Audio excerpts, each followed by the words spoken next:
Back to what the homie did ask a very interesting question.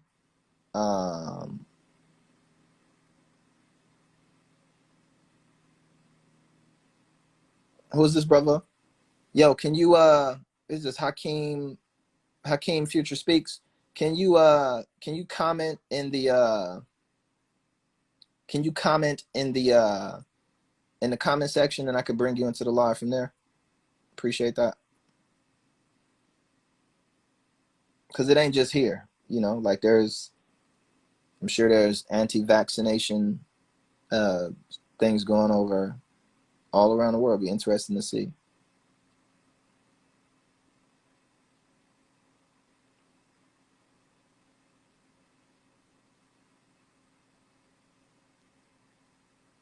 I got you, my man. Assalamu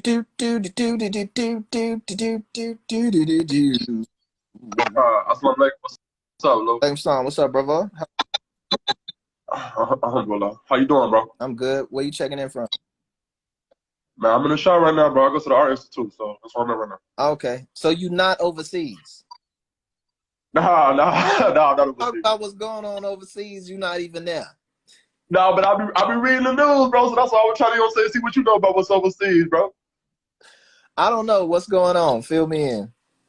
Yeah, well, okay, you know, there's a lot of protests going on in Brazil right now, bro, about that they in support of their president. He taking a real like anti-vaccine stance. So he like, nah, we gonna be one of them countries that's not gonna take the vaccine, not gonna make it mandatory. They really protesting right now. But in Dutch, I mean, like in the Dutch people though, it's like the opposite going on.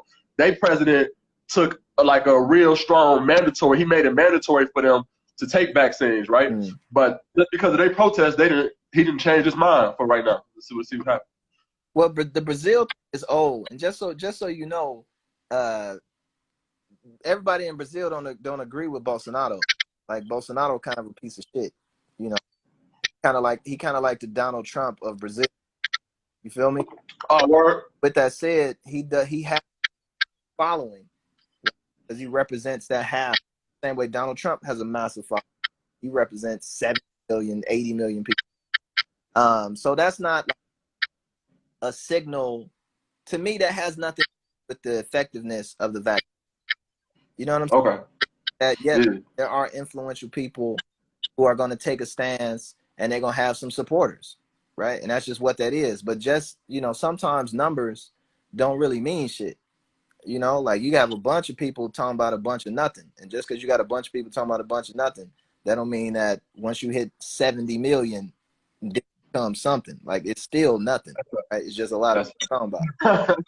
That's right. In Holland, which is Dutch is Holland, right? So in Holland, I mean, it's a difference. That's a more liberal society. You know, they've been smoking weed over there and fucking hoes on the street. Wow. I mean, they got a lot of freedoms, you know. And part of that, when you got a country that has for a long time had a lot of freedoms, anything that comes out of the government that seems like a mandatory thing might get a reaction. You know what I'm saying? So it's not too hard to see what you're saying, and you know, to be a comment on the news pieces you saw overseas.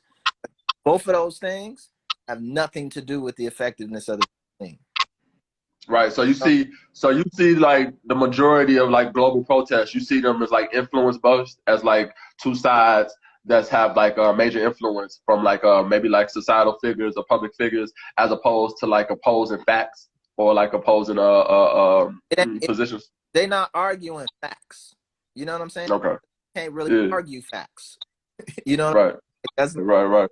That's what the thing about a fact. A fact is supposed to not be able to be argued, or it's not a fact. Right. So I think what you're saying, again, most politics ain't facts. You know, like it's something that can be argued. And you know, you can argue a mandatory rejection of the vaccine or a mandatory application of the vaccine. You can argue that because that mandatory thing is a policy thing. It's a political thing. But right. The thing, you can't argue that, you know. Yeah. And I said, you can't argue it right now because we don't know yet, right? Like it's still being tested, and all of the preliminary tests that we've seen thus far have shown it to be highly effective, right? For what it says it needs to do, right? It ain't finna cure cancer or make you grow wings so you can fly around, but what it's supposed to be doing for COVID-19 is that it's gonna do, and the facts of science are kind of proving that. So wherever you see it in the world, hopefully you're looking at the political situation that those countries are in presently, currently, and maybe for over the time. So a place like Holland is very liberal, very open, right? A lot of freedom. A place like Brazil comes from authoritarian governments, people telling you what you can and can't do, and a lot of kind of crime and other kind of black market type aspects of the country, and different things, wealth disparities and all type of craziness. So just be a little bit more in tune with the politics of the situation, and any politics that peek their head around COVID-19. And I would guarantee you that the politics of the place where it's coming from have more to do than people understanding of the disease or the vaccine. Okay. So like when it comes to like these governments, bro, or world government specifically, do you take a stance that it should be more government or it should be less government of people? You know what I'm saying? Because if like, if you agree with like more government or like the current situation, especially like America that we're in right now, then it's then I can understand like why it'd be like a trustworthy situation if we're gonna take this vaccine, because it's kind of like anything else, like a vaccination for when you're having a baby or something like that, right? But then like you don't see like, or I'm not gonna say you don't see, but can you see the issue in like a totalitarian society issuing like something mass like this? I mean, Jesus told you not to fake. Did he? Right. You're not supposed to be beating your dick. Right. But I'm sure dicks are being beat all over the whole. Feel me? Nuts, but and you know the hadith though, it say that you can do it, you know what I'm saying, if it keep you, you know what I'm saying, from sexual advance, you know what I'm saying, bro? What I bring that up to say is a lot of us already have a very intimate relationship with totalitarian regimes. Facts. Right? That have been running our lives, the lives of our parents, the lives of our parents' parents, run the lives of our children, they're gonna run the lives of our children, right? Yeah. And we've never come into contact with any of the people that have started these things, ever. We can't, right? 2,000-3,000 years, right? Yeah. So some of us already have a very, very, very, very, very intimate relationship with totalitarianism. And some folks, and authoritarianism. And some folks, their rejection of government is they feel like government is impeding on the authoritarianism that they already practice, right? Facts. Yeah. they like, oh, let me keep my bullshit. You feel me? And you got other folks who I think don't really understand how much the government don't really give a fuck about you, right? They're not really interested in your day to day, even in a place like China, where there's this assumption that it's just a surveillance blanket over everything and they can see everywhere you society. Now, certain cities is kind of like that, but they ain't got cameras in the toilet, my G. Like they ain't got it ain't as deep as people making it, right? And they're not really interested in, I would say, 90% of your life, right? Like you can go wherever you want. They're really interested in making you some type of consumer. That part, they're interested in making sure that you're not gonna do anything that's subversive to the inner workings of the government, which is another thing, right? Which is true not just in China. That's happening right now in where is it? In Ghana. I think it's Ghana. I don't want to misspeak. I don't know if it's Ghana right now, but it's one country that's going through. There was like a rapper who was running to be president. No, that's not Ghana. That's hold on. That's damn. I'm gonna find out real quick. Hold on, bro. Yeah. Hold on, bro. Just keep going on. I'm listening to you. Yeah. So you got countries all over the world, that depending on who's in power, they suppressing shit like crazy, right? You can't, someplace you can't even pull money. Uganda. It's gone. Where? Uganda, right? Uganda. Yep. Bobby Wine, that's his name. Yep. Yeah. So like that, the president was like, "Nah, he's going to jail, and we finna, that's just what that is." Yeah, they got him out the way real quick. I hope the brother gets some justice. You know what I'm saying? But I don't know his story either. You feel me? No, he out now. He was just on. He just had an interview on BBC, bro. I just watched it about 2 months ago. He had a real in-depth interview on BBC. So he out. He's still campaigning, but it's a dangerous situation for him. But he got out though, bro. No, I think he back in. Like when the past days. Oh yeah. Yeah, I think it's like some right shit happening right now. Let me see.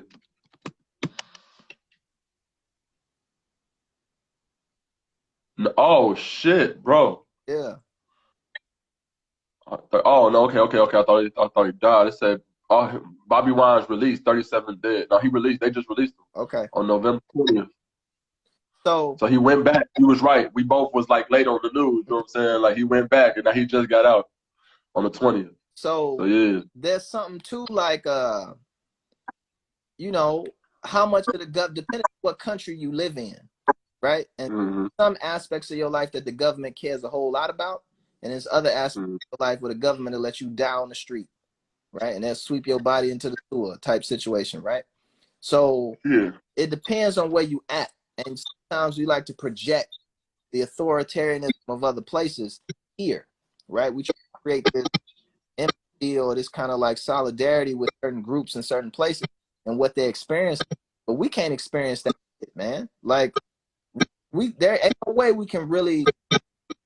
I mean, we can empathize, but we can't find solidarity with somebody living during the time of apartheid. We can't even begin to even, like, how do you even do that? Like, we don't even understand the different layers and the parts and the pieces of it to begin to project some of the energy into our government system, right?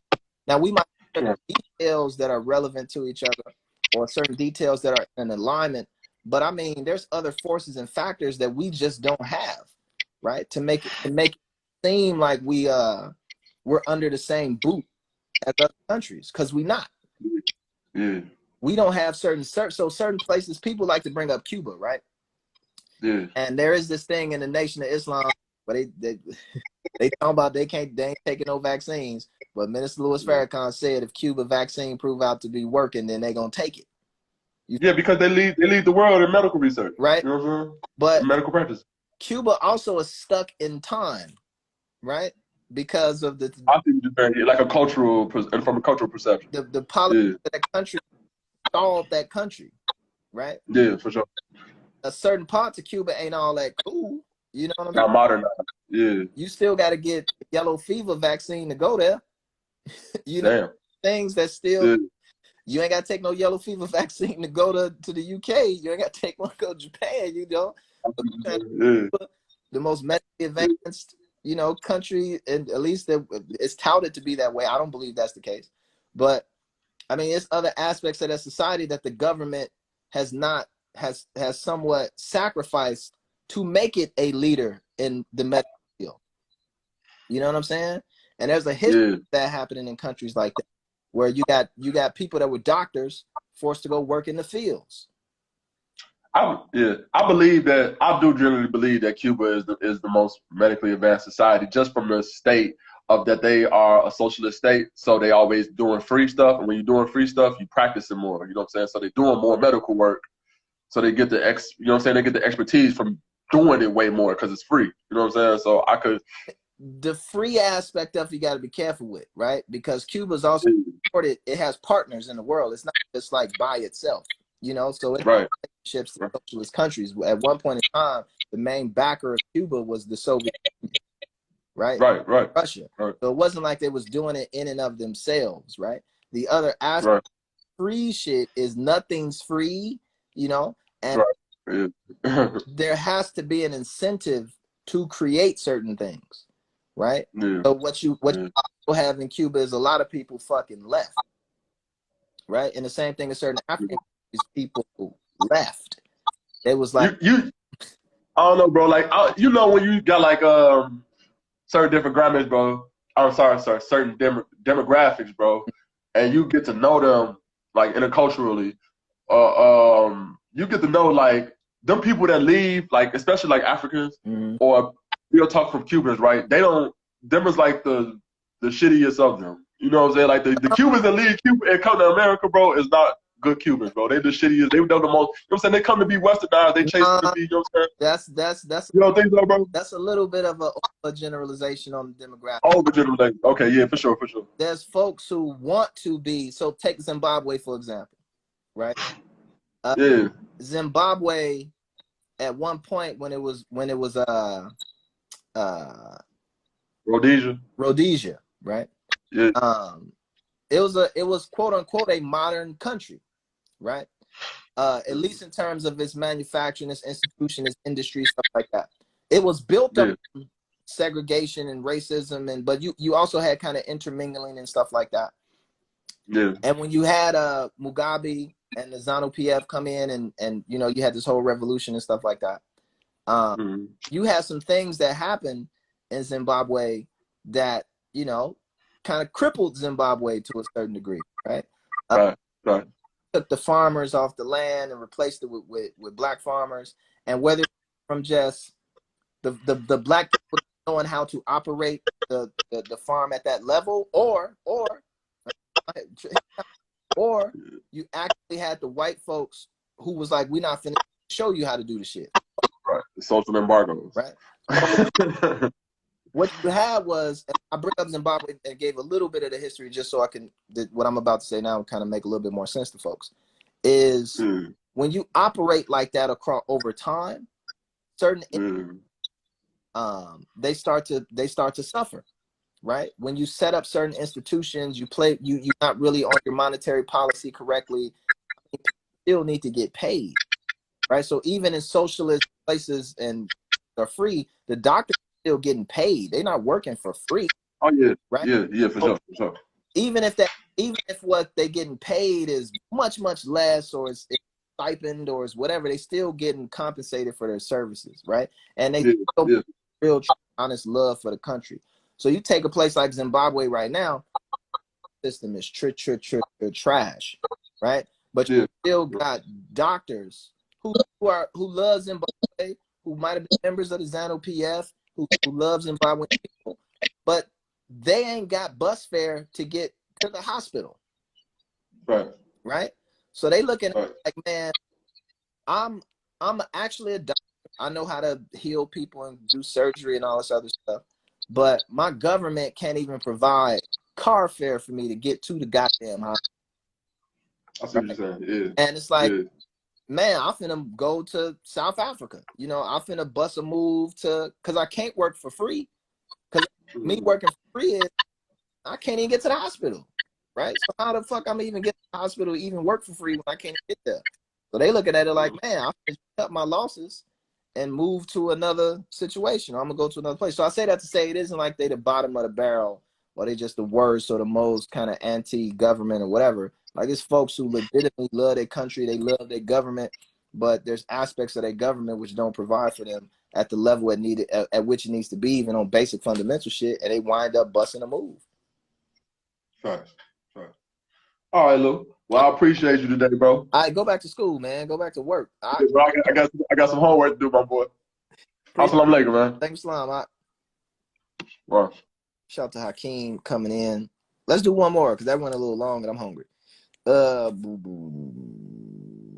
They leave as doctors and become taxi drivers. That's funny. That's funny.